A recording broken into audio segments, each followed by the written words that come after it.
মই কি কম আৰু এইটো হিমন্ত বিশ্ব শৰ্মা ডাঙৰীয়া অৱস্থা বেয়া মুখখন দেখিলে আপুনি ধৰি চাবচোন এতিয়া পুৰণি বিজেপি সকলক তেওঁ একাষৰীয়া কৰিছে সেইকাৰণে বহুত ক্ষুব্ধ আপোনালোকে তেওঁ যেনেকৈ লোকৰ ফিক্স ডিপজিট বিচাৰি ফুৰে আমাকো ফিক্স ডিপজিট নোহোৱাকৈয়ে বহুতে আমাক কথাবিলাক কৈছে তেওঁলোকে কৈছে যে আমাৰ আদৰ্শ নীতিৰ কাৰণে আমি কংগ্ৰেছত জইন নকৰোঁ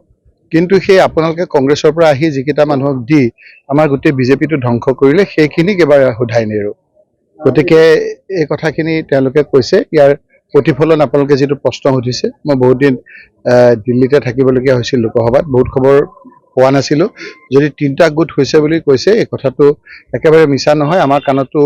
আহি পৰিছেহি গতিকে তেওঁ অকণমান চিন্তিত যেন লাগিছে মুখ্যমন্ত্ৰী ডাঙৰীয়া পুৰণি বিজেপিসকলে মনটো বেয়া কৰিছে যে আমি ইমান কষ্ট কৰি কংগ্ৰেছৰ বিপক্ষে বাতাবৰণ সৃষ্টি কৰি ক্ষমতালৈ আহিলোঁ এতিয়াও যিসকলৰ বিৰুদ্ধে কৈ ৰাইজক আমি কনভিন্স কৰি বিজেপি আহিলে সেইসকলৰে আকৌ বিজেপিত দপদপলো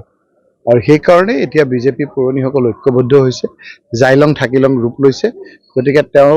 হয় এওঁ জাইলং নহয় তেওঁলোক থাকিলং এইটো মাত্ৰ আৰম্ভণিহে আপোনালোকে দেখিছে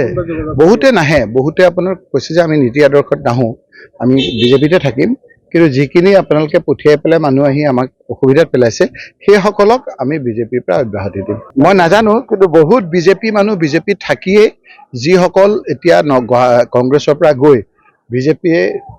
বিজেপিৰ চৰকাৰৰ উৎপাত কৰিছে তাৰ উৎপাতত পুৰণি বিজেপিসকল কুণ্ঠাচা হৈছে তেওঁলোক সকলো ঐক্যবদ্ধ হৈছে বুলি খুব উচ্চাৰ